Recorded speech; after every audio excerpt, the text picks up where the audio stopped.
Donc, je me suis retrouvée dans une boîte de télé et je ne savais même pas ce que c'était qu'une télé. Grave, grave, grave. La fille me dit à l'entretien, j'ai vu 49 filles qui savent ce que c'est qu'une télé, mais qui ont l'air bien moins motivées que vous. Donc je vous prends vous en prenant un gros risque. Elle me dit, je vais faire un pari, mais c'est un gros pari. Si jamais ça ne marche pas, je suis virée. Ça commence fort. Je me suis affrontée à la directrice, qui était une femme comme moi.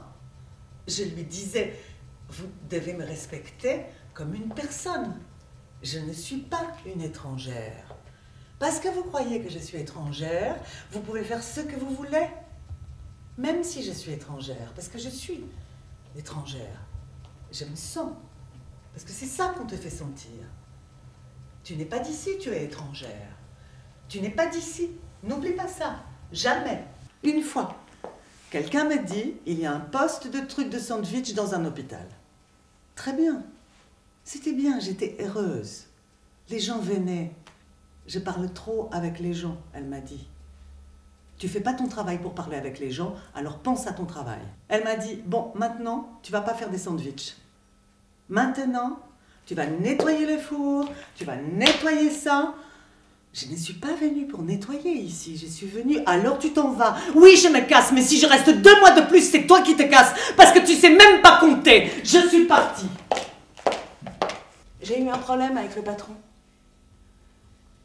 Il me convoque dans son bureau, il me dit « Marine, c'est qui ce garçon qui est venu hier à 2h du matin ?»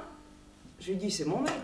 Moi, à 2h, il n'y a plus de bus, plus de métro, il fallait bien que je rentre. »« Ah non, ici on n'a pas de copains. » Mais ça, c'est votre problème. « Ah non, ça va très rapidement devenir le tien parce qu'il n'est pas question que ça dure. » J'étais au SMIC pour faire ça. J'étais au SMIC pour diriger 20 personnes et bosser jusqu'à 2h du matin. C'était vraiment pressé le citron jusqu'à qu'il n'y ait plus que l'écorce. Et là, on jetait, panier quoi. Milieu très masculin. Je n'y comprenais rien. Je trouvais qu'ils travaillaient comme des pieds. C'était très macho. C'était dans leur bureau. On était 6, plutôt en cercle. Mais surtout, la technique, c'était qu'il y en avait un qui était très dur, qui disait, je te dis n'importe quoi, non, moi j'achète pas une journée à 3000, j'achète une journée à 2000. Et puis l'autre disait, ah quand même on pourrait faire un petit effort.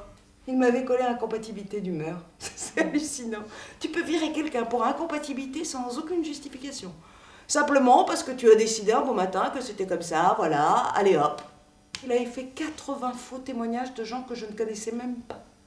Il est arrivé avec 80 lettres de gens qui ne m'avaient jamais vu de leur vie. Dans les certificats, ils ont dit que j'étais odieuse dès les premiers jours, mais que dans leur grandeur d'esprit, étant une société humanitaire, ils s'étaient dit qu'ils ne pouvaient pas me remettre à la rue parce que j'étais une pauvre fille. J'ai fait l'équivalent du bac à 38 ans. Ma formation de conseillère en insertion professionnelle, je l'ai faite à 52 ans. Avec du recul, je me dis, qu'est-ce que tu as fait? Concrètement, vraiment, qu'est-ce que tu as fait? T'as même pas un métier, t'as même pas un diplôme, enfin, qu'est-ce que tu as foutu pendant 25 ans? À chaque fois que je quittais, c'était un peu comme si je montais un escalier.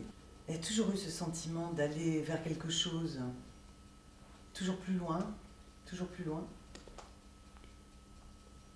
Je ne suis pas restée dans les ressources humaines parce que dans ressources humaines, il y a le mot ressources. Ça me gêne un peu. Il faut croire à ses rêves. Ce qui est sorti du bilan de compétences, c'est un métier manuel et artistique, un métier d'artisanat d'art. J'ai choisi tapissier. Ah, ça